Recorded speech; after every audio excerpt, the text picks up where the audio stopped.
I was going to say something like it's cold, but it is. Hi, welcome to a brand new episode of Dylan Knows. This is episode 645, 120 hours to the North Pole. And we are literally the North Pole and have been this whole weekend and will be tomorrow, actually, Sunday morning. I'm doing this on Saturday night, February 7th, 2026 at 11:12 p.m. It's brutally cold right now due to heavy winds and low temperatures from the Arctic due to the polar vortex. It's currently 9 degrees, feels like negative 9 degrees. The temperature is going to drop to 4 degrees at 6 a.m. tomorrow morning. With the wind chill, we're looking at about a negative 14 degrees wind chill is what we're looking at right now. Good news is the wind stops about 1 o'clock and the sun comes out and we start warming up, and we will get cold again on Monday morning. The temperature goes up again to 28, and then we get into a little bit of a warm spot. So it's looking pretty good after Monday morning. So we just got to get through here now. This fucking polar vortex, I'm telling you, people, who don't believe in climate change, this is climate change. The reason why we get these now, we've never had polar vortexes until the beginning of the 21st century. And the reason why is because the ice pack in the North Pole is shrinking. And the fact that it's shrinking is the ice pack itself kept the North Pole cold up in the North Pole. Temperatures like this, negative 14 degrees with the wind chill, or not making it like negative 24 degrees, stuff like that. It would keep the cold weather up to the North Pole. Now it might spread down a little bit to those to Canada and the Canadian, into some Canada and some of the states that border Canada up there. But for the most part, it was self-contained up there due to the ice pack and stuff like that. When the ice pack starts to melt, the cold has nowhere to go except south. And once it goes south, the jet stream catches it and it rams it into us, which is why over the last 20 some years, we started having these polar vortexes and the temperatures have been absolutely fucking insane. And I went on a rant about this last week about people saying, well, if you're complaining about the cold, don't complain about the heat. I'm not even going to go that. I covered that whole thing last week. We're not going to do that.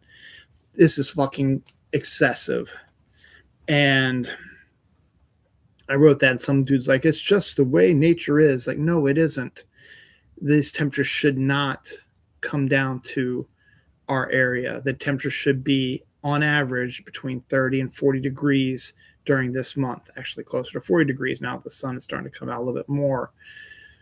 January itself should be in the 30 to 40 range. February is more like the 35 to 45 range. And then March, you get to the 45 to 55 sort of range. That's how it's supposed to go.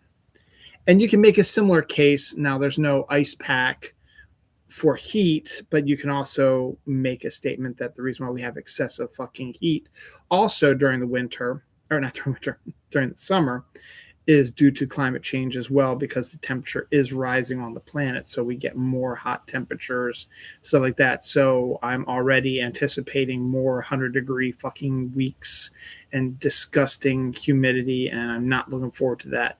This cold weather is excessive. It's chilly. It's cold. It's biting.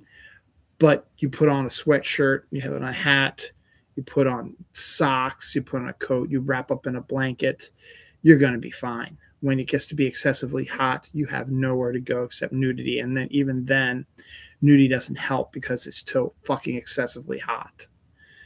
But I digress. This week is the first weekend in February, technically. Sunday, February 1st was last week.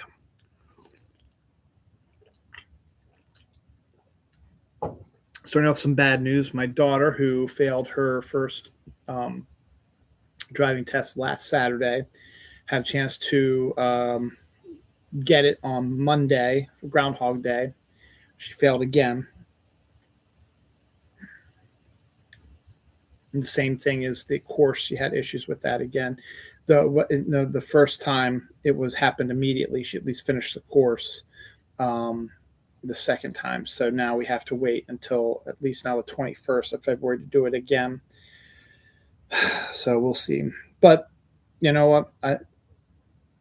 I have some issues with it. A lot of the stuff that they blamed her for is sort of ticky-tacky bullshit because these courses are I find myself flummoxed for some of the stuff that they are putting on the driver's test. One is, why the fuck do you need to put a backing into a parking spot into a driver's test?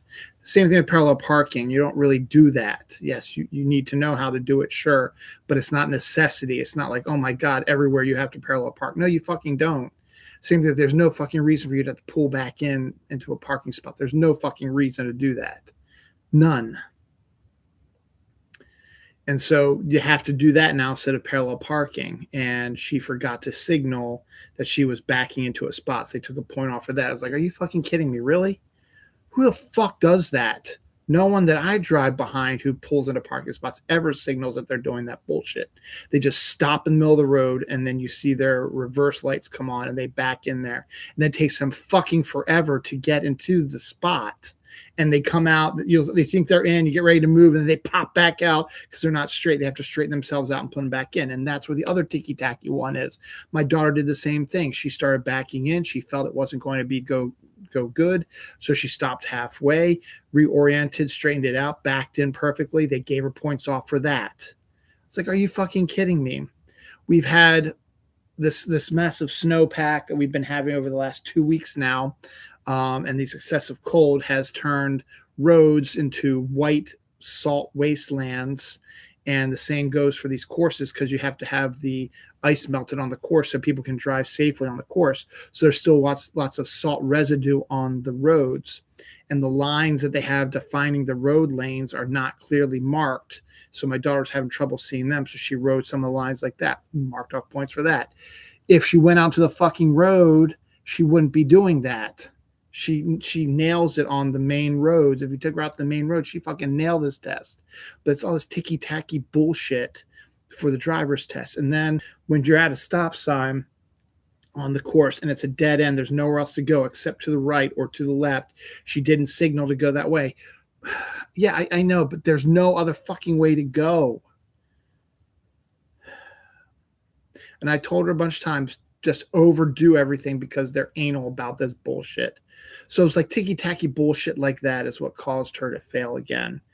So she wasn't upset this time. She was more frustrated and angry. And I agree. I think that's a bunch of ticky-tacky bullshit. So we'll see what happens in a couple weeks. The Olympics have started. The Winter Olympics started. Does anybody really give a fuck anymore? To be honest right now, I honestly don't give a shit about the Olympics, neither spring nor winter. It used to be such a huge fucking deal back in the 80s, back during the Cold War and all that bullshit, and then even in the 90s somewhat as well. And everyone's making it out to be like it's the greatest thing since sliced bread. It really isn't. It's boring as fuck, and it's fun to see people compete, sure, but does anyone even care anymore? Plus, the United States fucking sucks ass right now. So why the fuck should I have any fucking nationalism for a country that's run by a fucking pedophile, convict, racist, rapist piece of shit and his cronies? Does anybody give a shit about the Olympics anymore? I don't. Am I in the minority here? And then I'm hearing these commercials for different things like that are sponsors of the Olympics. They're like, do you ever have that time where you're watching the Olympics with your kids and parents, you see that moment where their kids are watching it. They're like, oh, maybe I can be an Olympic athlete. It was for Comcast cable, their 5-year deal. And I was like, no, I never wanted to be an Olympic person. My kids, I really didn't want to be Olympic people either. No. Are there kids who want to be Olympic athletes? Yeah, I'm sure there probably is. But does anybody give a shit anymore about the Olympics? I don't think so. That's just my opinion. No, you have a different opinion. You put something in the comments, let me know. You're not going to, because no one ever comments on my videos. But again, that's all right. I don't do that for compliments or comments. I'm doing this because I like to do it, and I've been doing it for 645 episodes, close to 13 fucking years. So yeah, I'm okay. In other sports news, the culmination of the NFL is tomorrow. The Super Bowl is tomorrow, Sunday, February 8th. If you were watching this after the Super Bowl, you already know who won, and you already watched the commercials and the halftime show and all the hullabaloo about that. Not going to get into the halftime show other than saying I just see someone say, yeah, people, I've been seeing people who are starting to question the NFL and that the halftime show is going to lose so many viewers. Everybody's going to come see our Kid Rock halftime show. Yeah, fuck no, they're not. Bad Bunny is one of the highest streaming musicians out there, and there's more to people watching the Super Bowl than fucking white redneck assholes like you. Bad Bunny, the halftime show is going to break records. It's going to be outstanding. It's going to be electric. And if I don't understand the lyrics, I don't give a fuck. Do you even really pay attention to the fucking lyrics? Because if you did, some of your fucking favorite songs, you'd be like, what the fuck are they talking about?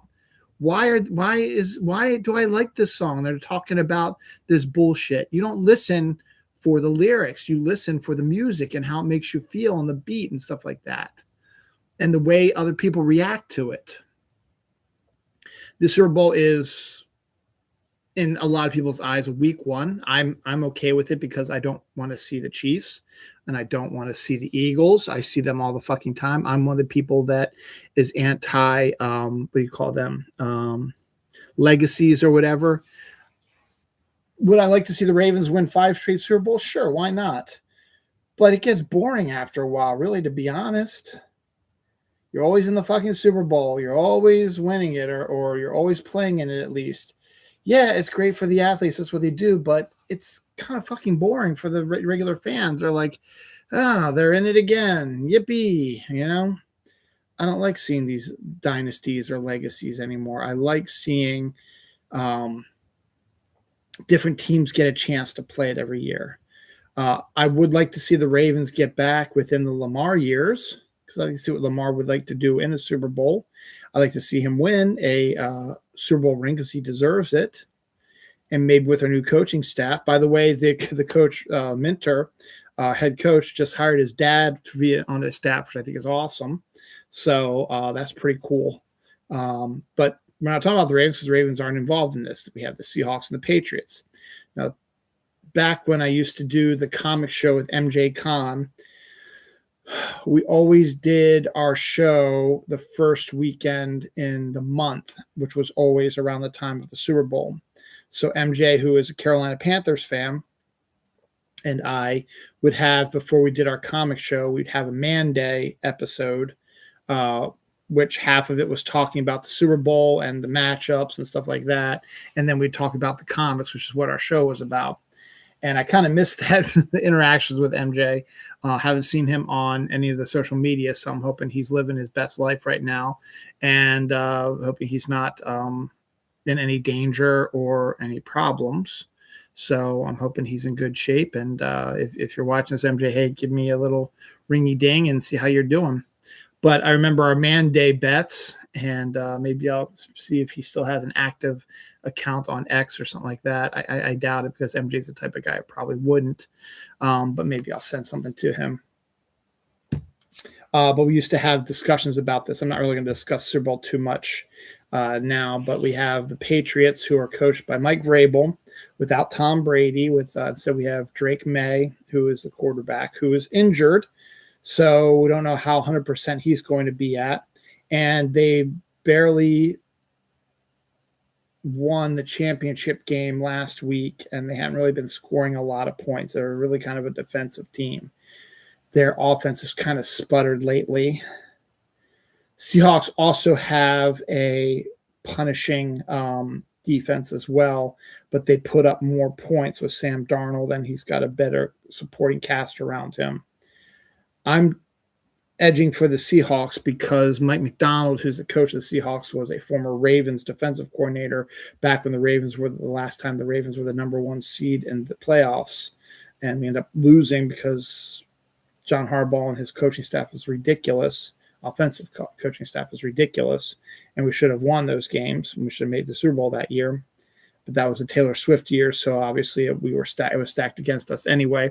Nothing against Taylor because I love her, and you know that we talked about that when it happened a couple of years ago, and I have no issues with what happened there, but that was what pissed me off a little bit about that.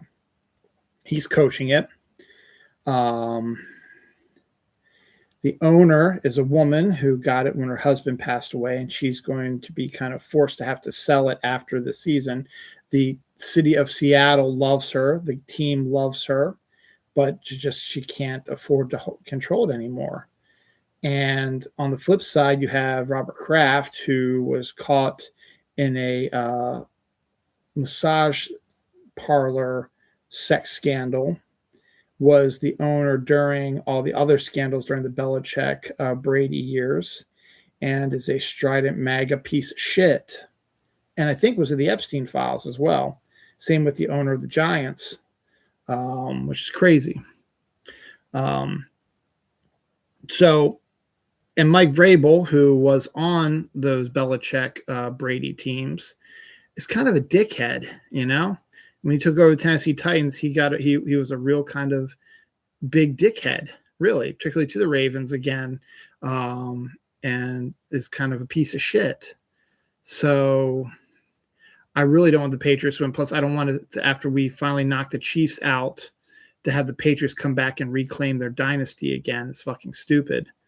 So let's hope the Seahawks can pull it off. I think they're going to win, and I think we're looking at a mid-level scoring range. I think it'll still be kind of close, but I'm looking at like a 28-17, maybe 28-20 sort of game with the Seahawks winning it. I don't think it's going to get any more than 30 points, and I don't think it's going to be less than like 14 points. So really, that's sort of that window in there. I still think the Seahawks are going to win. I think they're the better team right now, and we'll find out.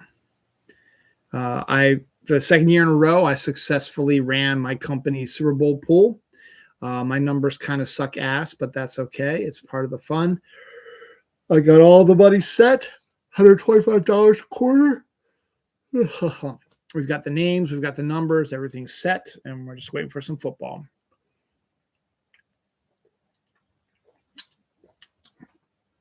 In 24 hours, we will know who the winner of the Super Bowl is. And hopefully it'll be the Seahawks. And the NFL will then cease to exist for a little while. So Ted Lasso is due to come back out in the summer of 2026 this year. And Apple TV has been kind of impressive with the stuff they've been getting. Severance they have, and a bunch of the movies that they've been making as well. The Scorsese movies, and then there's a movie called The Gorge, which I really, really want to see. I've heard really good things about. It's also from Apple TV. And just a whole bunch of really good stuff that I've heard from Apple TV and the people who've worked for it and worked on projects where Apple TV say it's a really good place to live. They got the money to do these things, and they do show them in the movie theaters periodically, and no one's really talking about that either, because they're screaming at Netflix is like, you're only releasing in movie theaters for a week and then putting it right back on Netflix. Apple TV does the same thing. They release it for about a week and then they put it on their streamer. And we had this discussion weeks ago also during this whole Netflix Warner Brothers merger stuff, is that's how they make their money, you dumb fucks, is that they have content that you can only see if you own the streaming service.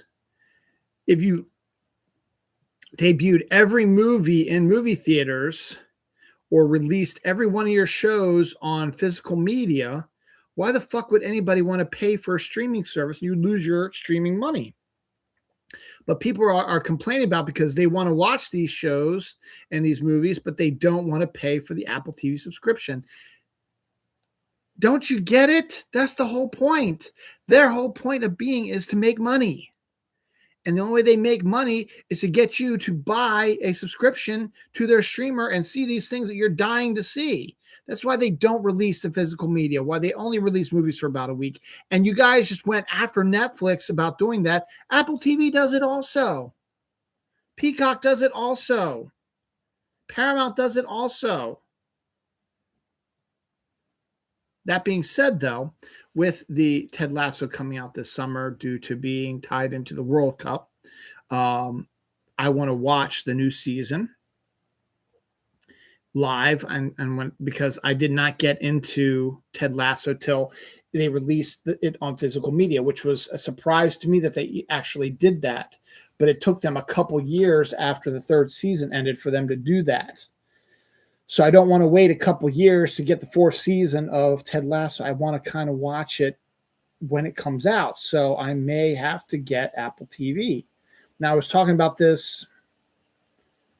I don't know. I don't even know if I was talking to anybody online about it, but I was, obviously I was, the algorithm when I'm retweeting or reposting stuff about Apple TV is going to show me more Apple TV content. But I had been considering this past week about maybe getting it because I started thinking about it. And sure enough, the minute I started thinking about it, I started seeing all this Apple TV stuff popping up on my feed on Facebook. And you're going to see there's a ton of Apple TV news that is in this week's episode of Dylan Knows. And that's due to what I said. I was thinking in my head is I need to get, I got to consider looking at Apple TV so I can watch, because my wife and daughter liked it also, so we can watch it live when it comes out. And then all of a sudden, all this stuff, well, there's other stuff coming out too. I've heard good things about Shrinking. As I said, I want to see The Gorge. And then there's some others, as I said, you're going to see in this week's episode. There's a lot of stuff coming out, including some things that are like, yeah, it might be worth it because I kind of want to watch this. So you're going to hear a lot about Apple TV this week. Next weekend is Valentine's Day weekend. It's also Friday the 13th, and it's Valentine's weekend. My wife and daughter are going to the Twice concert in Washington, and then it's Valentine's Day. My daughter will be able to spend her first Valentine's Day with her boyfriend, which is really cool. It's never been a huge holiday for me and my wife, but I'm sure I'll have to figure out something to get for her for Valentine's Day. I really can't think of anything right now off the top of my head, but it'll come to me sure enough. Hey, how about Apple TV subscription? No.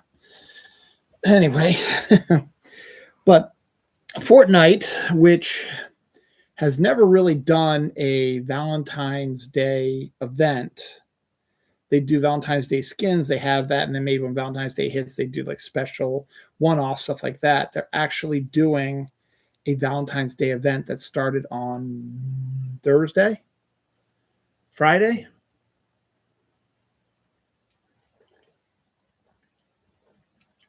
I think it was Thursday.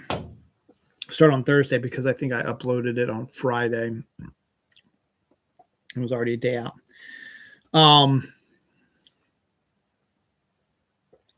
So you're going to have a heart-shaped storm, Valentine-inspired weapons, and new skins and other items as well. I've played in it so far. They've dropped some new stuff. They got rid of all the South Park stuff. The South Park event's over. So we're back to the normal island right now. So check it out. In a similar vein, pink is a big color. I've discussed this before. I'm a fan of, I hate perspective. I'm a fan of flamingos. There's my Dimitri, my flamingo lamp I've had since 2001, I think. So there he is, 25 years of Dimitri, I believe. Christmas time, 2001. It'd have to be 2001. I don't think it was 2000. I wasn't fully ensconced in my wife's family at that time. It was a gift from my soon-to-be brother-in-law and father-in-law. But I've been a flamingo. I don't know. And I never really thought about flamingos till I got that lamp. And then it just became, everything came flamingos. It was like the joke with the family. Let's get Dylan flamingo stuff. But I like flamingo stuff. I like flamingos. I think they're cool. And so I have all kinds of flamingo stuff, and I'm damn proud of it too. I love my flamingo stuff. Then I find out there's a Flamigo Pokemon that is a flamingo Pokemon. It's like, okay, that's pretty cool. He had his own event that's going to end tomorrow. For the past week, it's been going on. So I've caught lots of my flamingos. I got my own flamingo army. And I still got like one more day left of Flamigo stuff. He's so cool looking. He's a flying fighting type, which is really cool.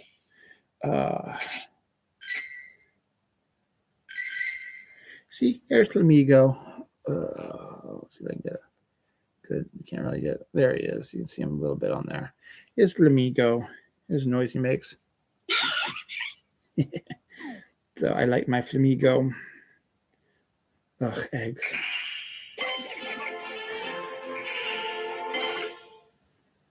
I'll deal with you guys later. I'm gonna catch Lotad here real quick. He's one of my other favorites, but he's an older one. But I got my Flamigo though, so yay for Flamigo! Yay! So I got some good ones too. So that was a fun event as well. Get Bounce Sweet here real quick.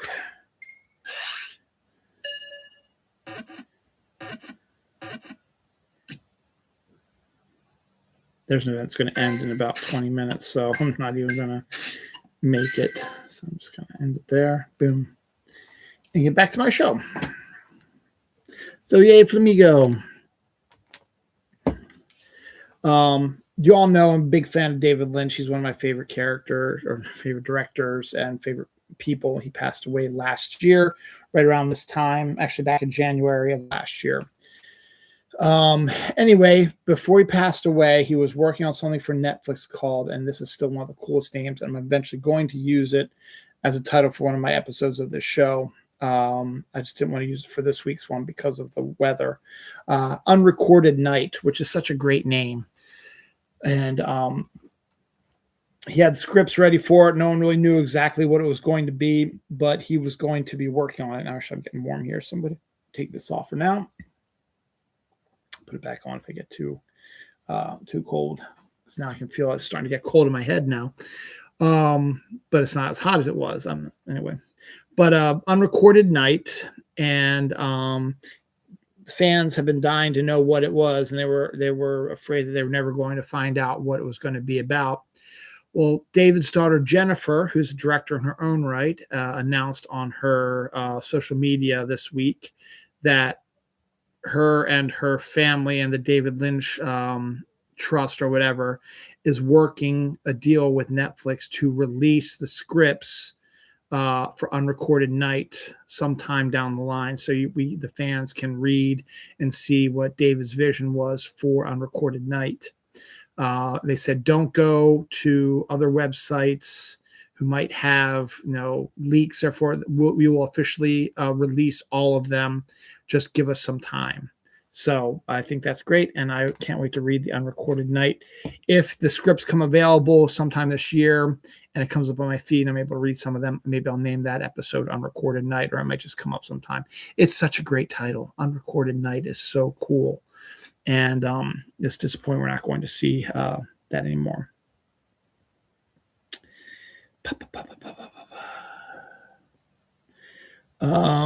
The Grammy Awards were this past week. I'm not going to get into them because honestly, I don't really care much about the Grammy Awards. But one thing that did come out of the Grammy Awards was Steven Spielberg is now an official member of the EGOT Society. That's Emmy. What's the G? Oscar, Tony, Grammy, Emmy, Grammy, Oscar, and Tony Award winner, which means that he's won one of each of those awards.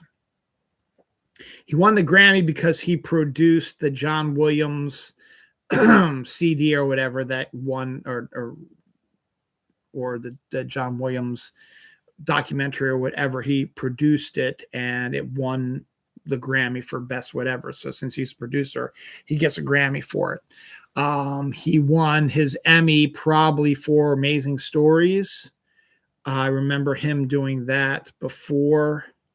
It could be for something else, but as far as maybe it was for Band of Brothers. Could have been for Band of Brothers, actually. I know he worked on that also. Oscar obviously would be all the Oscars he's won for Schindler's List and Saving Private Ryan and stuff like that. And then the Tony has to be The Color Purple, probably. because I can't think of any other Tony that any Broadway show that he was a part of. Now, if I'm wrong, I'm wrong, but he's won a Tony, so he is an official EGOT. So congratulations to Mr. Spielberg about that. So on the flip side, now Steven Spielberg is, one of the best directors of our era, of our time, and he works within the distribution system, the film system, stuff like that. Iron Lung, which was a surprise hit last weekend, my daughter actually saw it with her boyfriend and they enjoyed it, was a low-budget indie film that did not have distribution from any of the main distributors. It was created by a YouTuber who decided to use his very, very popular YouTuber who decided to use his money that he's been making from being a YouTuber into making an adaptation of this video game called Iron Lung. And he put $1.2 million of his own money into the making of this film. He wrote it, directed it, and starred in it. And it made like 20 some million dollars. And the film society on distribution, whatever, are running scared because it proves that you can make a good movie that's popular without going through the studio system. And they're afraid they're going to lose money to people who are going to say, well, if he did it, I can do it as well. This also bodes well for The Backrooms, which is another movie due out this year. Also, no date has been set yet, though it is going through A24. So A24 is one of these niche distributors, but it's still going through the film group. So the fact that a low-budget horror film based on like a video game has made so much money that a YouTube creepypasta thing could also probably make money. I mean, I want to go see it. My son wants to go see it, so we'll probably go see it together when and if it comes out. It is going to come out. It's made. It's in the can right now. They just need to make a date for it. They just haven't made a date yet for it. Though I did see some pictures from it, so we should be hearing some news. But pissing off the hierarchy that's similar to what Mayor Mondami is doing in New York, where big government was trying to shut him down because he was a socialist, but he's solving problems that we as the American people would love to see solved by our government. He's solving them without kowtowing to the government and without, having, as I said, kowtow to the government. He is making these things say that the government's saying it's too expensive. You can't do this. You can't do that. It's too much money. And he's proving them wrong over and over and over again. That's what the film hierarchy is upset about Iron Lung with, is that they are breaking the walls down around their hierarchy, and they're running a little bit scared now. They're not scared completely yet, but they're getting there. They went so far as that they erased it from the box office numbers till someone mentioned it, and they brought it back up after being embarrassed by that. And some people also are claiming that they underreported how much money it made because they believe that it actually beat Send Help, which was a film company that won the box office last week. That went through the film hierarchy. A lot of people are saying that Iron Lung actually beat it, but they discounted some of the money or whatever. That's just a conspiracy theory right now, but they're running scared, so we'll see what happens. I've been saying this since last year when they were filming it, and the cast they got involved with, the directors involved with it, the interest that the first teaser trailer had in it. But I was saying that when the Michael Jackson biopic Michael comes out this year, April 24th, I believe, of this year, directed by Antoine Fuqua, it's going to make a shit ton of money. The first trailer had one of the biggest views online, and the newest trailer came out this week, had big numbers. Again, not as big as when the first one came out, but still had big numbers.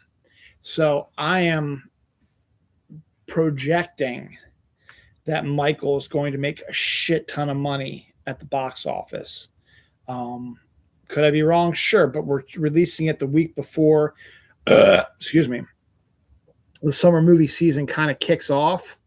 So I just think it's coming out the right time, and it's something that people are interested in. I think it's going to make a shit ton of money. So, new trailer is out, so take a look at it. It still looks really, really good. Get to see a little bit more of his life as part of the Jackson 5, his abusive dad, stuff like that. It's kind of interesting to see what the story is going, and it's looking pretty decent.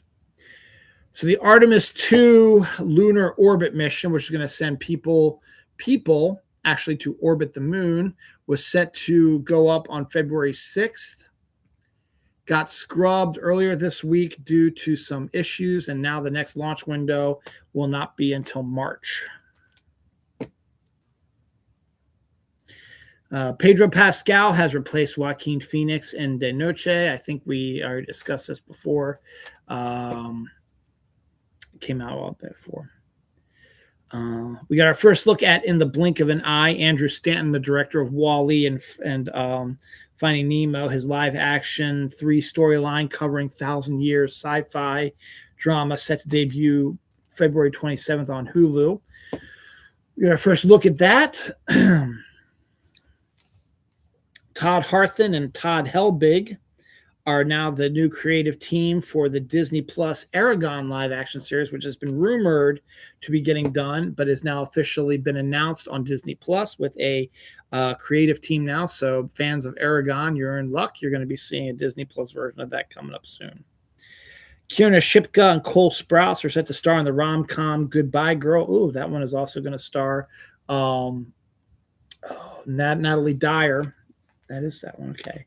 Natalie Dyer from Stranger Things also been cast recently in this as well for Amazon MGM. So that's pretty cool. Joshua Jackson and Ray Romano are set to star in How to Survive Without Me, an HBO Max drama from Greg Berlanski, who was one of the people who worked on Dawson's Creek with Joshua Jackson.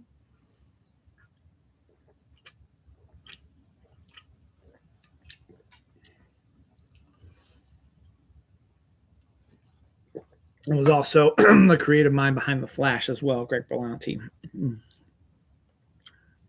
Kristen Stewart has done her Kevin Smith, and she has purchased LA's Highland Theater. So she will turn that into her own special kind of movie theater, which is really cool. Cinnamon Toast Crunch is set to release 2 K-pop Demon Hunter Huntrix cereals, special flavors for them. A cat found outside of a hardware store has been announced as the manager of the hardware store. A massive jellyfish as long as a school bus was photographed underwater this week as well. And this is great news because our government just works so good for us.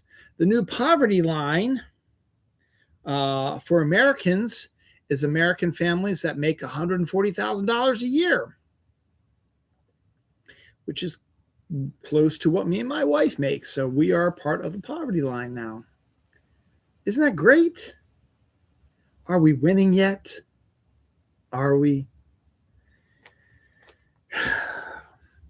Anniversaries. Ace Ventura came out 32 years ago this week. I still don't believe that. I remember 94 when it came out. I could have sworn it was in January, back when, we had the mini messer, and there's a guy who wanted to go see it in January, but nobody wanted to go because it was too fucking cold and snowy and stuff like that. Oh, well, I'm wrong, though, probably. Deep Rising debuted 28 years ago this week. Deaths, a lot of musicians this week. Chuck Negron from Three Dog Night passed away this week. Richard Schnetzer, a Brazilian voiceover actor who's also had a lot of them die recently, too. He passed away this week as well. Clinton Forge, a Negro League player, passed away this week. And Ron Teasley, also a Negro League player, also died this week, too. And Lamonte McLemore, member of the Fifth Dimension, The Age of Aquarius, and Jet Magazine photographer, passed away this week as well. See, as I told you, lots of these. So it's The Age of Aquarius. I need to write these down because I got to add these.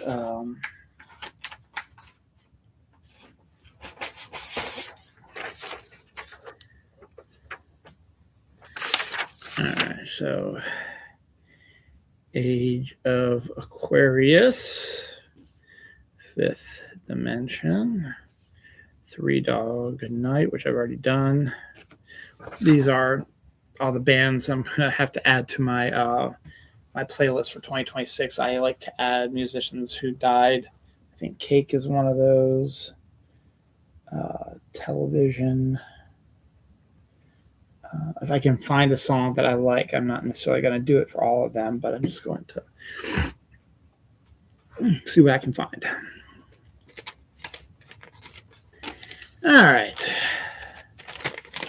Turning the page. Josh Gad is presently doing the voiceover for Olaf for Frozen 3, which means it is in the works right now. Thomasin McKenzie from Jojo Rabbit, Chloe East, and Bilal Hassim are set to star in the first installment of a horror trilogy called Rule of Three. Chiwetel Ejiofor and Lawrence Fishburne have both joined the cast of Mike Flanagan's The Exorcist reboot, so the cast is turning out really, really good lately. The Wednesday spinoff Fester has started production this week. Widow's Bay is coming April 29th from Apple TV with Matthew Rise. We just got a quick teaser. A alarm goes off. Matthew Rise gets up and goes outside, and that's all we know. So they're really, really, really teasing this. Guy Ritchie's all over the place. Guy Ritchie's Viva la Madness has cast Vinnie Jones, Jason Isaacs, Babs Olusanamokam, Camila Mendez, Ben Foster, Johnny Lee Miller, Raul Alejandro, and Jason Statham. Is said to be a sequel to Layer Cake. So there you go. But not quite an official sequel, but it's supposed to be kind of a little bit. War Machine trailer with Alan Ritchson set to debut on March 6th on Netflix. His first trailer came out. I didn't really watch it because it really doesn't interest me, but I've heard it's kind of a sort of like about a armed forces team that discovers a new weapon that they can't beat, something like that.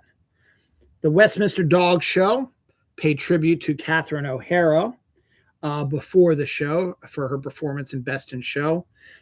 A Doberman Pinscher actually won the Westminster Dog Show this year. Of course, now my mucus starts forming about 42 minutes into talking, so okay. Saturday Night Live UK has its inaugural cast, and the first episode is set to debut on March 21st. So keep an eye out for that.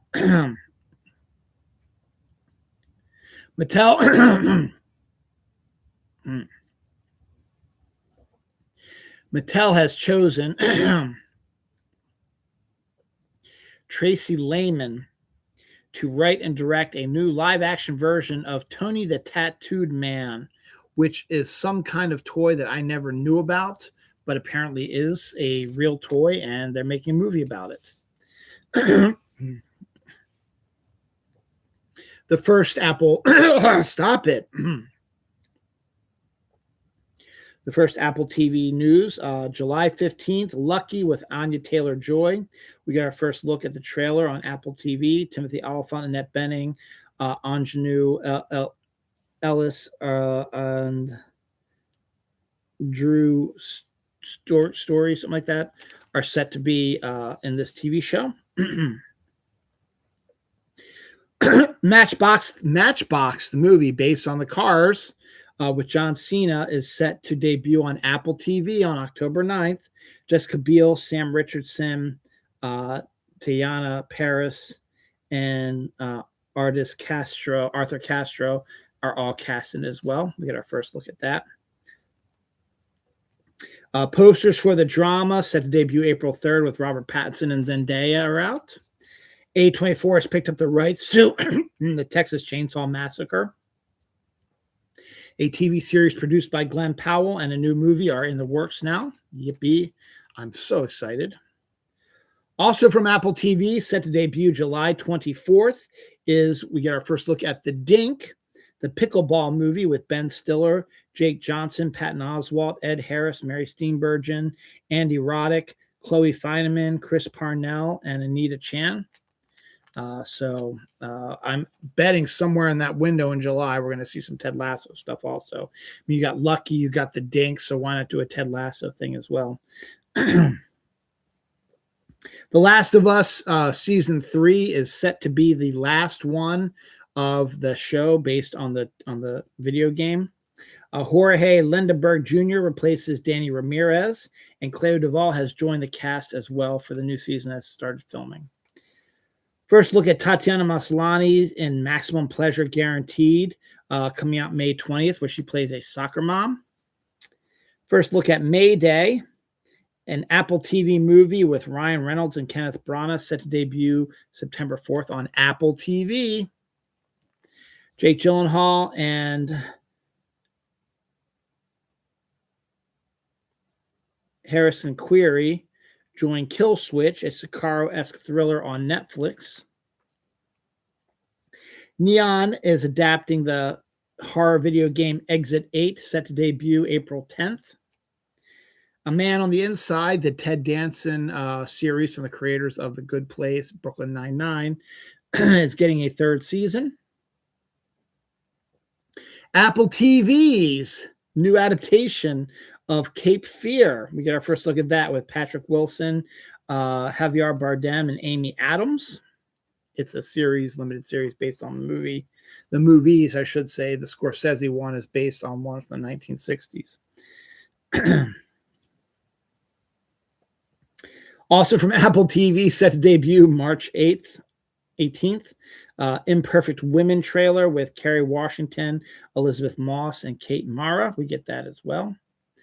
So as I discussed earlier in the show, I just mentioned that in my head that I was thinking about getting Apple TV, and I have all these news stories pop up on my feed. Very interesting. Anniversaries. The Sims debuted 26 years ago this week. Scream 3 debuted the same time, 26 years ago this week. That's crazy. Deaths. Mickey Lolick, a Tigers pitcher from 1968, World Series hero, died at the age of 85. And Dr. Ron Kenneally, a devoted minister, passed away this week as well. All right. This one is finito. Fold it all up here. Put that right there. Apple TV, November 20th. Way of the Warrior Kid is a new movie coming out. We had our first look at it with Chris Pratt, Linda Cardellini, and Jude Hero. Jude Hero, not Jude Law, Jude Hero, based on the novel. So we got our first look at that. Apple TV also releases a trailer for Margot's Got Money Troubles with Elle Fanning, set to debut April 15th. See, I'm telling you, all these Apple TV things came out at one time. Here's something that isn't Apple TV related. As I talked about earlier, the Super Bowl is tomorrow. It is midnight, so it is literally in about 16 hours. Is in Santa Clara, I should say, outside of San Francisco. It's the San Francisco 49ers Stadium. So they're out there in San Francisco. Beautiful place. Love how conservatives who were talking shit about how bad San Francisco was, and they've actually gone out there to cover the Super Bowl, are like, you know what? We were way off. This is a fucking nice town. It is. I went to my honeymoon there, so I know it's a fucking nice town. And as I told you earlier, one of my fellow employees was drafted by the San Francisco All-Women's Pro Baseball League, and she'll be playing for the San Francisco team later this summer. But one of the most famous spots in San Francisco is Alcatraz, and the Super Bowl pregame show will be at Alcatraz, which I think is one of the coolest things ever. So that's really neat because San Francisco is such a great town. And I love the fact that these conservatives who were just mouthing the same stuff that our mouth breather president was talking about how bad San Francisco is, and they get there, they're like, this is actually pretty fucking nice. Fucking morons. Wendy's Baconator Chili is coming in cans. Teresa Palmer has joined the cast of the God of War TV show as Sif. It's really coming together really well, so that's going to be a pretty decent show. Here's a blast from the past. Here's a movie that was way ahead of its time, and deserves to get more love. It's Gwyneth Paltrow, Angelina Jolie, and Jude Law, I believe. It's called Sky Captain and the something of tomorrow, War of Tomorrow, I think. I can't remember the name of it. It was a great movie. I hadn't seen it in a while. And The Deer Hunter are both coming to 4K later this year. So The World of Tomorrow, that's what it is. Sky Captain and The World of Tomorrow. Great fucking film. Way ahead of its time. Definitely worth a relook on 4K particularly. And then The Deer Hunter is just a classic in general. So go ahead and pick those up also. The Devil Wears Prada trailer, Devil Wears Prada 2 trailer debuted. I think I talked about that last week. I loved it. I am dying to see the movie. I think it's going to be phenomenal. And I got my one viewer is like, oh, he likes that. Fuck that shit.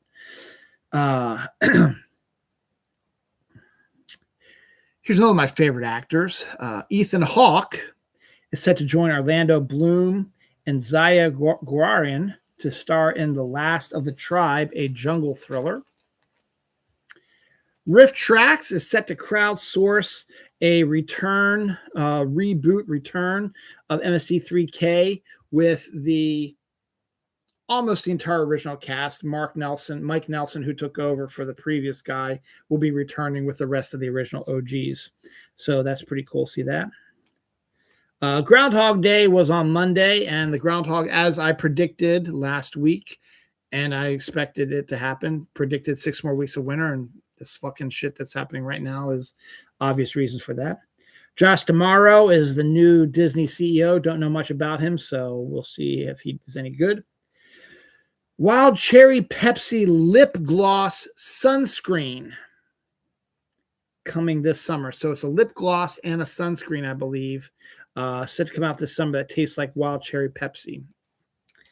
Kelly Clarkson is set to leave her daytime talk show. She says it's time for me to go, and she's done. A dog adopted by a priest has become an altar boy in a church during Mass.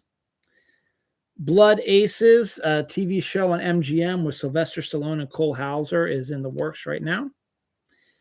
First trailer for Stranger Things Tales from 85, an animated series with all different voices doing it, popped up this week. It looks actually pretty decent, really. I might have to check it out. BTS is set to do a live concert on Netflix. My wife and daughter will be going to the BTS concert at the Ravens Stadium in August of this year. They got tickets, and I talked about that last week, so we're not going to go into more detail about that. Apple TV, April 10th. Outcome. Jonah Hill directs and stars with Keanu Reeves, Cameron Diaz, Matt Bomer, and Martin Scorsese about an actor who is looking for a blackmailer who is blackmailing him. So dark comedy from what I heard, and it's directed by Jonah Hill, and Martin Scorsese actually plays a decent-sized role. It's more than just a cameo. Now, Martin Scorsese's done some acting before. He had a cameo on Quiz Show, who was phenomenal in it, by the way. Despite my dislike of some of his rhetoric towards movies, Martin Scorsese is still a national treasure, is still someone who absolutely adores film and is a good film historian. Just sometimes he gets ahead of himself and doesn't quite read the room properly. But he's also a really interesting actor as well. Barely pops up in anything, but his quick cameo and Quiz Show was absolutely phenomenal, where he plays the dick-headed head of NBC or something like that, who was a total douchebag to Rob Murrow and sort of threatened him, which is so fucking great. It's such a great fucking scene. It is so good, and he's so good in it. And I think Martin Scorsese also did a voice in the DreamWorks, like that fish movie with Will Smith. I forget what it's called. I think Martin Scorsese was a voice in that as well. So that was pretty cool. So that's coming up here April 10th on Apple TV. Getting back to sports ball real quick. NFL has announced 9 international games this year, which is way too much, honestly. 3 in London, 1 in Spain, 1 in Australia, 1 in Mexico City, 1 in Munich, 1 in Paris, 1 in Rio. The Paris one is going to have the Browns and the Saints, which is a terrible matchup. Saints is okay, but having the Browns involved with that, that's disgusting. Rio, the Cowboys are set to be in Rio. Oh, yippee. I'm so excited for that fucking game. And then here's the thing that threw me off. When they first announced the Australian games, I could have sworn they said the Steelers were going to be going to the Australia game. Instead, the game that's set in Melbourne, I think for November of this year, is going to be a divisional game between the Rams and the 49ers, which is another really surprising thing. Now, I can sort of imagine, I believe the trip to Australia is quicker from the West Coast than from the East Coast. That's why I think they went with 2 West Coast teams. But to make it a divisional game and to make it not be the Steelers, though that's what you said it was before, just seems a little odd to me. As the rest of the other games have not been set yet. So if there's 9 of them, that's 18 teams that need to go.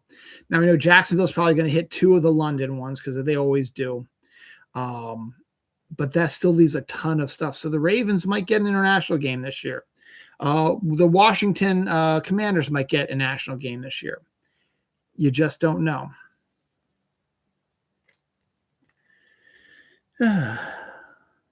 Anniversaries. Lego Movie 2 debuted 7 years ago this week. The Ravens won the Super Bowl in 2013 this week, 13 years ago this week. That was the last time they were at the Super Bowl. Miss Pac-Man debuted 44 years ago this week in video arcades. Shanghai Nights debuted 23 years ago this week. Man on the Moon, single debut. That's, in my opinion, R.E.M's best song. Debuted 33 years ago this week. The Day the Music Died was anniversary was this week. 67 years ago, an airplane crashed during a snowstorm that killed the Big Bopper, Richie Valens, and Buddy Holly, as known as The Day the Music Died. Black Sheep debuted 30 years ago this week. Death Billy Bass, Parliament Funkadelic founder, passed away this week as well. Damn, I got a lot to add here. Uh-oh. I have a kitty. I think it's a kitty. Yep, I see him. What you doing, Pap? Hi, big man. You stuck back there? All right. Drag Me to Hell sequels in the works. Sam Raimi's Send Help did really, really well, the movie at the box office this week. And Drag Me to Hell has always been one of his favorite movies. So he's hoping to do a sequel. Mikey Monroe is set to work on an It Follows sequel called They Follow. Here's a weird thing. So the Super Bowl is in Santa Clarita or Santa Clara, whatever. I forget. It's one of the two of those. But right outside of San Francisco. This week, San Francisco was hit with an earthquake swarm. 60 earthquakes in a 24-hour period, the highest being a 4.2 earthquake. So nothing since, that was earlier this week, nothing since then, but that's crazy, man. Trailer for Love Story, the faux documentary show from Ryan Murphy that details the JFK Jr., Carolyn Bessette relationship, is set to debut on Hulu on February 12th. Here's a name I'm glad to see is coming back. Nancy Meyers, who last made a movie 11 years ago, probably The Intern, which is a great fucking movie, by the way, is returning to filmmaking after 11 years. She'll be producing and directing a new movie set for Christmas of 2027, untitled as of now, but has cast Penelope Cruz, Jude Law, Kieran Culkin, Owen Wilson, and Emma McKay. She's worked with 2 of those actors before, so it should be a decent fun. I think it's a romantic film, and we'll see. But great fucking cast right now, and Nancy Meyers is back, baby. Christmas 2027. So February 1st was last Sunday. And this February 2026, is the perfect February. 4 weeks, 7 days each, Sunday to Saturday. So 1 week is exactly the 1st through the 7th. Sorry, 1st through the 6th is the first week. 7th through the 14th is the second week, and so on and so forth down the line. I'm sorry, it's 1st through the 7th, 8th to the 14th, 15th to the 21st, and the 22nd to 28th. So it's a perfect, Sunday. It's hard to explain. The calendar is full. Let me see if I can get to demonstrate this. The perfect February.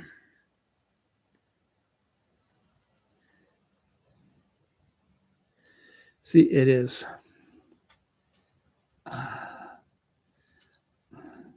No, I can't see it. Oh, well. It's the perfect February. It's just everything is perfectly lined up. And it is the only time this will happen until 2037. I thought it's kind of neat. OJ Frozen Concentrate is set to be retired. I haven't had frozen OJ Concentrate in forever. Did not even know it was still a thing, but the whole nostalgia freaks are all lamenting, oh, I'm going to miss my concentrated OJ, frozen concentrated OJ. No, you're not. Lupita Nyong'o is set to play Helen of Troy in The Odyssey, and the racists are freaking the fuck out because they always wanted Helen of Troy, who is considered to be the most beautiful woman, the most perfect woman of all time, to be white. And in reality, Helen of Troy probably did not exist. And if she did, and she was the most beautiful woman, she'd either be Greek or don't know. It could be any. It could maybe it was someone that they brought from another country to be the perfect the face that's launched 1,000 ships. It is never described what she looks like, just as she's the fairest of them all. And Lupita Nyong'o is actually a very stunning woman, and the fact that she's black doesn't even matter. But the racists are freaking the fuck out, and it's ridiculous. Sherlock Holmes 3 with Robert Downey Jr. and Jude Law is set to be back on now. Possible. So more to come on that. I've heard that off and on for years. Ana de Armas is set to play a fitness influencer in the thriller Sweat. That sounds fucking fantastic, actually.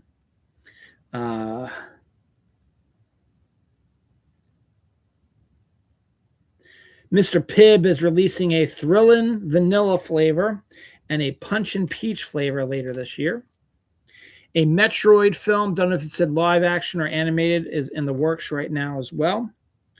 Project Hail Mary gets a new trailer this week, as does Ready or Not 2 gets a new trailer this week. 21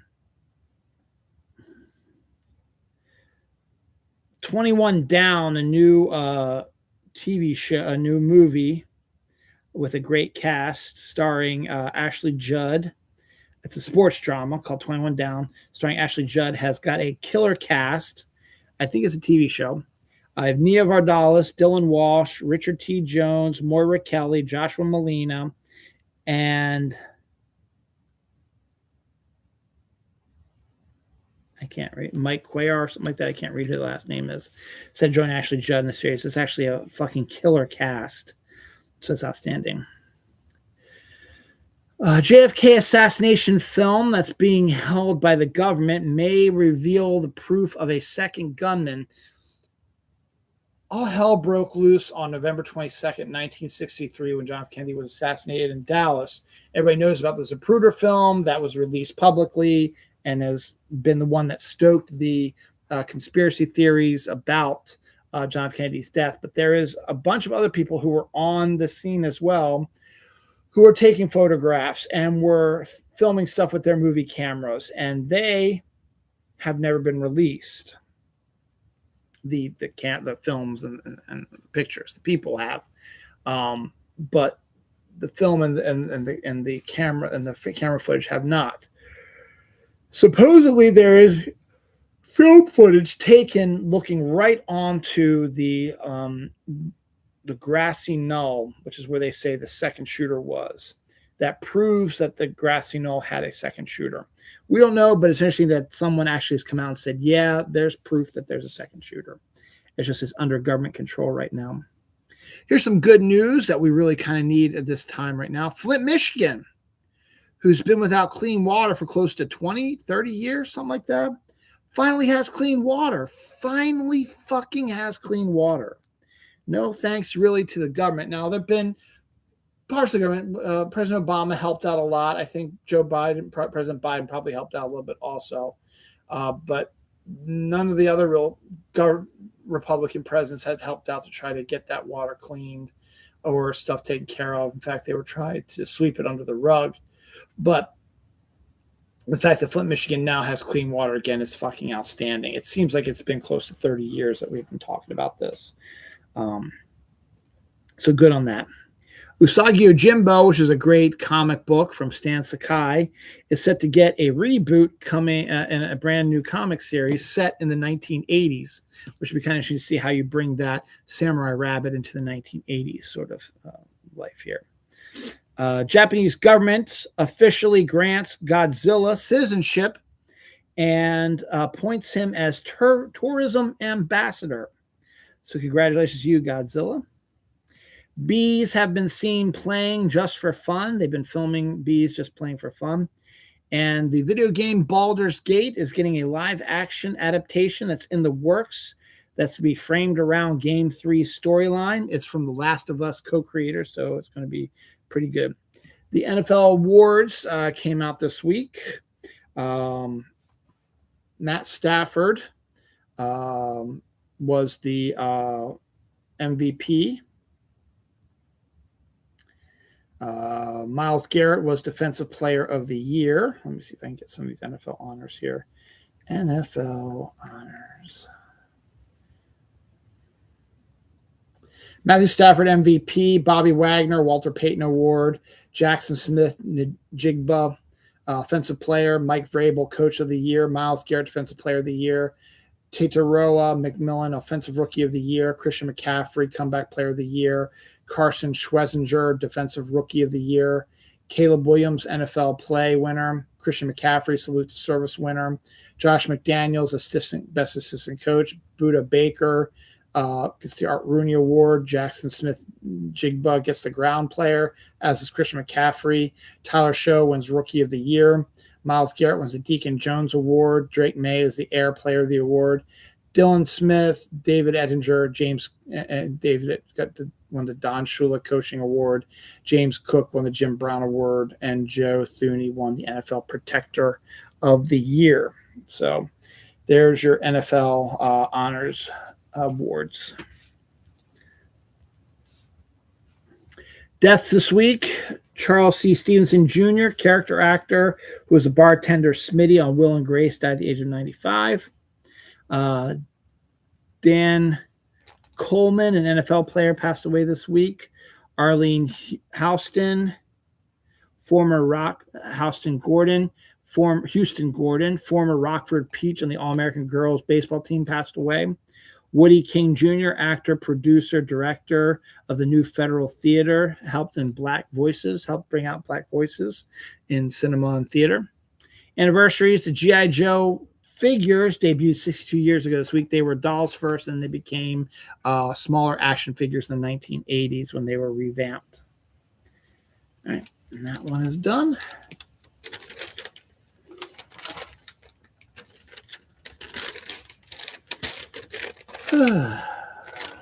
One more page, and then half a page here, and then we're going to be done. I was actually surprised by this. I'm not going to get HBO Max because of this, but it looks kind of interesting. We got our first look at Steve Carell's new HBO Max show called Rooster, where he plays a famous author whose daughter is in college and he's going to check on her. She teaches at this college, is having some issues. So he goes in to check on her and ends up getting a job working at the college and ends up, getting involved with the students, stuff like that. The show stars, obviously, besides Steve Carell, Phil Dunster from Ted Lasso, Connie Britton, Alan Ruck, John McGinley, and also is from one of the co-creators of Ted Lasso. So it's got some good stuff there. Liberty Lemonade is coming from Arizona, set to be a 7-Eleven exclusive. It's supposed to be coming out before 4th of July, so that's kind of weird, but okay. I already talked about this. Rosebush Pruning trailer. I didn't watch it, but it's definitely a unique name, pretty decent cast, so check it out for yourself. Monarch Legacy of Monsters Season 2 trailer set to debut February 27th on Apple TV, which is another reason why I want to get it, because my son Noah likes Godzilla stuff. I think he would like that show. We get our first look at Alison Brie as Evil Lynn in Masters of the Universe, and also Sir Idris Elba as Man-at-Arms in the new live-action Masters of the Universe. Yes, Idris Elba has officially become a knight, was knighted. He's now officially Sir Idris Elba. On Hulu, March 11th, Sunny Nights. Darcy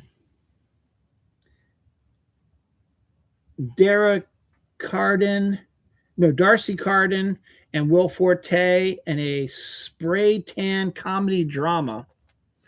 Okay. Channing Tatum is suffering from a terrible illness or something like that. So he needs to step away from this crime drama called Cockroach. Chris Hemsworth has stepped in to take over the role for him. Also stars Taron Egerton and Zazie Betts. Lawrence Fishburne, yes, did that already. Dark Winds gets a 5th season. That's good. Sophie Wilde. Here we go. This is great. Sophie Wilder is set to star in a sci-fi film called, and I'm not kidding, this is what it's called, Soon You Will Be Gone and Possibly Eaten. That's the name of the movie. It's a fucking great name for a movie. Soon You Will Be Gone and Possibly Eaten. You see that? And the winner of Best Picture, the Best Picture goes to Someday You'll Be Gone and Probably Eaten and Possibly Eaten. Netflix has a faux documentary series called The Dinosaur, set to debut March 6th, narrated by Morgan Freeman. It's like a nature-esque sort of program, but with dinosaurs. Kate Hudson and Javier Bardem is set to star in Hello and Paris, a romantic comedy. Other Worlds Than These, The Talisman 3, set to come out in October. From Stephen King and the late Peter Straub, which ends their Talisman saga. Rumor has it that after he finishes this, I think they said Stephen King said he's going to take a little hiatus and not write anymore for a little while. Michael Keaton has won this year's Hasty Pudding Man of the Year award at Harvard. Crypto is coming to the Puppy Bowl in about 12 hours from now. Probably see a new look at Supergirl. We're going to get the new trailer during the Super Bowl, and this is probably a good cross promotion as well. Meryl Streep is set to play Joni Mitchell in an up-and-coming Cameron Crowe biopic. McKenna Grace is set to star in Slanted, a Gen Z take on The Substance. Taylor Swift's Opalite video has cameos from everyone who was on the Graham Norton show with her when she was talking about it, including Domhnall Gleeson, who pretty much set the whole thing in motion when during the conversation that they had of Graham Norton, he said that he would love to be in a Taylor Swift video. And so it got the things going. He became sort of the co-star with Taylor, but everybody else who was on set that day, including Graham Norton and Oppenheimer, Cillian Murphy, as well as everybody else who's on the couch there, they all have cameos in the video that was released this week as well. 3.7 million viewers watched the Muppet Show reboot on Disney Plus. I think in its first night, I think that's enough for Disney Plus to go, oh, we should probably do a series. Everybody wants to see a series. Do it. My sister and brother-in-law saw it. They loved it. My boss, who usually doesn't like that kind of stuff, had the nostalgia feels. He loved it also. So good on that. So get it done. In Australia, a 13-year-old, here we go. In Florida, we have embarrassing Florida man. In Australia, instead, you have this amazing boy. In Australia, a 13-year-old swam 2.5 miles through rough waves, then ran a mile to get help from his family who was out stranded in the water. He sent their son. That's the crazy thing about all this. Is Jeffrey Epstein still alive? Now, the release of the redacted Epstein files is not helping any, but one of the things that came out was somebody stated that they believe that Jeffrey Epstein was actually removed from jail and a doppelganger was put in. He was the one that was found hanging in the jail cell and not actually Jeffrey Epstein. And this is the new conspiracy theory that's taken over social media now. A picture was released this week of a guy that looks like Jeffrey Epstein with a beard on, has similar face with guards around him, like in some foreign country, Paris or something like that. And they say, that's Jeffrey Epstein. He's escaped the country and he's in hiding right now. Someone else has pointed out that, when they were doing the autopsy, Jeffrey Epstein supposedly has a tattoo on his arm. When they showed a picture of the same arm, it did not have a tattoo. So I don't know what's true or what isn't true, but that's what you're going to be hearing from social media now for a while. And that's just great. I just want it all to just go away, everybody to get busted that was involved in it, and then just remove all the terrible, shitty, horrible people involved in the Epstein stuff, and let's restart this country over again. Ain't going to happen, though.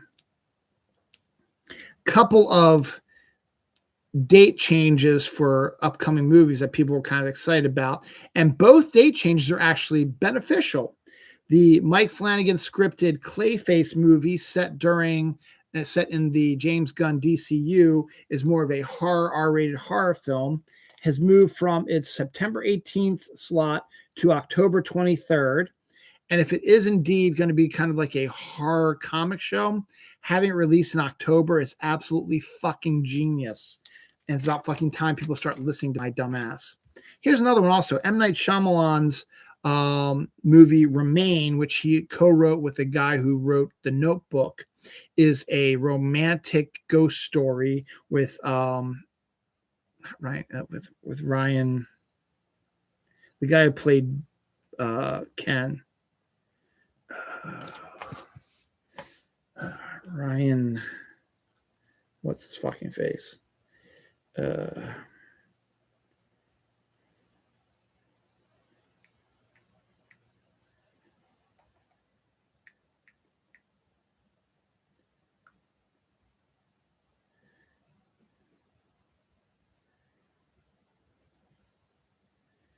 Ryan Gosling, that's right. Ryan Gosling is a romantic ghost story thing written by M. Night Shyamalan and the guy who wrote the Notebook, and starring Ryan Gosling. They've moved it from October 26th, which would have been fine since it does have horror aspects to it, to February 5th, 2027, in time for Valentine's Day. Again, a good lateral move for a love story, horror, ghost story. Not only it's horror, but a ghost story, love story, moving to Valentine's Day month. It would have been fine in October also, but moving it to Valentine's Day is good as well. And the fact you move Clayface from September to October to benefit from the horror aspect of it is outstanding. So thank you for listening to me. Deaths this week: Terrence Gore, Royals and Braves recent player, died at the age of 34.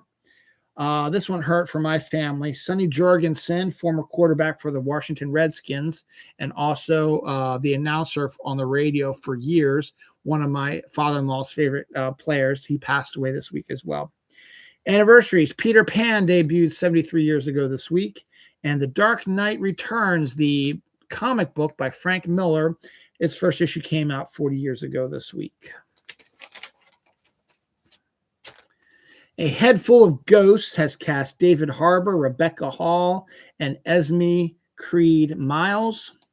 That could be an interesting horror thriller as well. Baton, Danny Ramirez's directorial debut. He will also star in it along with Louis Pullman, Camila Mendez, Noah Beck, Becky G, Diego Calvin, Maya Rafico, and Esther Exposito.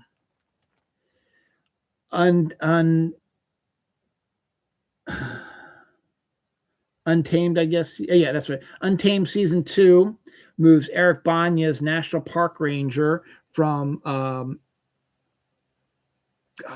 Yosemite to a Hawaiian national park where they'll be filming the new season. To have him go all the different national parks and solve a crime is actually kind of a neat idea. Uncharted 2 is said to be in the works also with Tom Holland and Mark Wahlberg. It's on this page.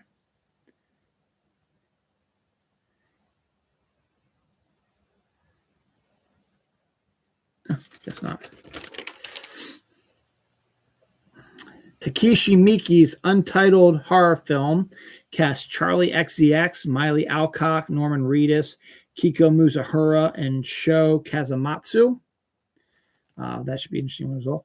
Coleman Domingo is set to direct and star in, I believe, a Nat King Cole biopic called Unforgettable, of course, for his popular song. Nicholas Hoult is getting jacked to play Lex Luthor again. He starts filming Superman Man of Tomorrow later this year. Also, Isabel Merced has been cast as Hawkgirl again. Will be returning as Hawkgirl, and Man of Tomorrow was announced this week as well. So we're going to get a jacked Lex Luthor, which is really cool. I already talked about that. Squishmallow treats from Rice Krispie treats. They're making Squishmallow ones now, which has little Squishmallow things, but it's the Rice Krispie treats with little Squishmallow like candies on it. Dark chocolate cream-filled bunnies for Easter are also set to be coming out here soon. Easter marshmallow flavored M&Ms are also set to debut again, and Butterfinger French toast is also said to be rolling out here soon too.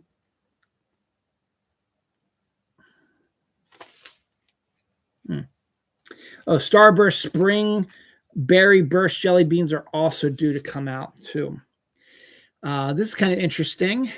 McCormick has created a butter beer extract that you can put in flavor to flavor things up for butter beer, and also a finishing sugar for butter beer. So that's pretty good if you like that. Excuse me. We got our first look at Sophie Turner in action as Lara Croft Tomb Raider. They're filming in the cold, so we're going to get some cold weather Lara Croft as well. Fallout has been planned out for 6 seasons. The second season just ended this week. Austin Butler has been cast as Lance Armstrong in a biopic. A new Gossip Girl sequel book centered on Blair is set to debut later this year. Son of rapper Little John is said to have been found dead. They're not sure, but they believe he's been missing since February 3rd, but they believe they found his body. The Hitman Father's Bodyguard is in the works with Ryan Reynolds, Samuel Jackson, Salma Hayek, and potentially Morgan Freeman. The new Super Mario Galaxy teaser trailer came out this week, set to debut April 1st. Some sad news. An Olive Garden cook who was suicidal dies after submerging his head into a deep fryer, which is an awful way to go, but he was just hurting, I guess. Deaths this week. Fred Smith, bassist for Blondie and then Television, passed away this week. Brad Arnold, the lead singer of Three Doors Down, Kryptonite is their probably the most famous song. He passed away this week as well.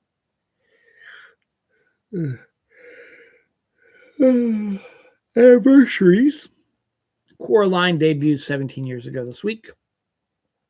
And the Night Flyer debuted 20 years ago this week. I bring that up also because one One of my faves, Miguel Ferrer, passed away years ago. His birthday was February 7th. So it's only proper that we discuss that. All right. That is the last of these pages. We just got a small segment here, and then we're going to go away for another week. Okay, I've got all these in here. I'll probably find a better way for it. New Peacock series has Elizabeth Banks waking up as a 6-inch tall wife in The Miniature Wife. The teaser debuted. Set to debut April 9th on Peacock. Basically, her husband is a mad scientist. He shrank her down, and now they have to live with it. Moulin Rouge, the musical, is shutting down after 7 years. Meanwhile, we get our first look at the Lost Boys musical, so that's going to be coming up here soon. I told you Guy Ritchie was all over the place. Well, his new Young Sherlock show is set to debut on March 4th on Prime. Predator Badlands is said to hit Hulu on February 12th. Blasphemous, Karen Gillan, Josh Hutcherson, and Clive Owen are set to star in a film that is said to be Training Day meets The Exorcist.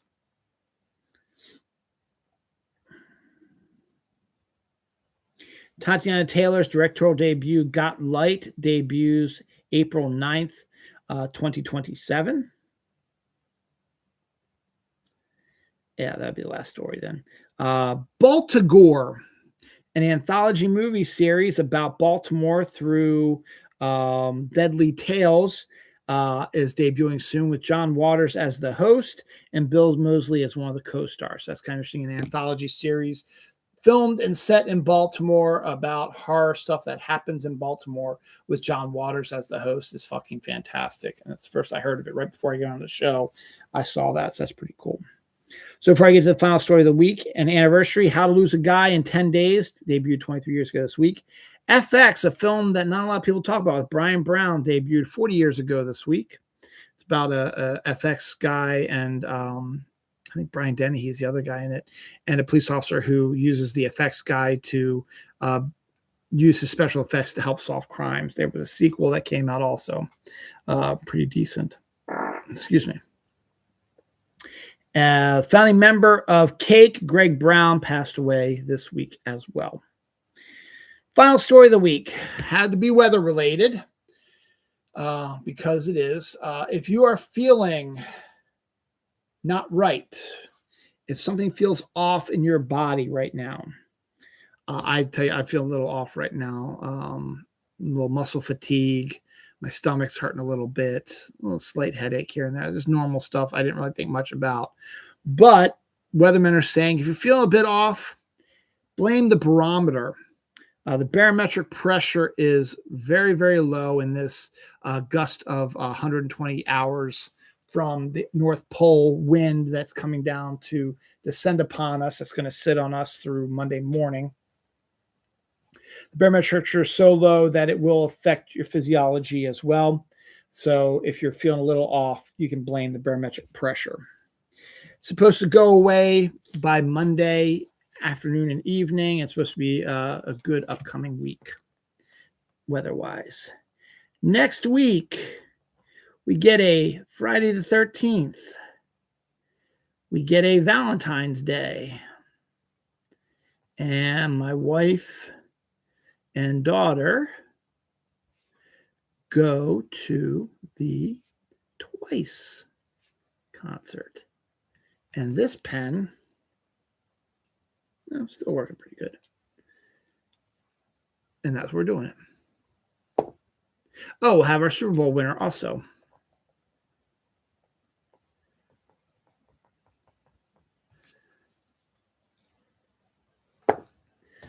That's it for a brand new episode of Dylan Knows. Thanks for watching. Stay warm out there. We've got about another day and a half of this bullshit, but here in the mid-Atlantic coast, that is. But we should be in better shape later in the week. Take care. Stay warm. Go Seahawks.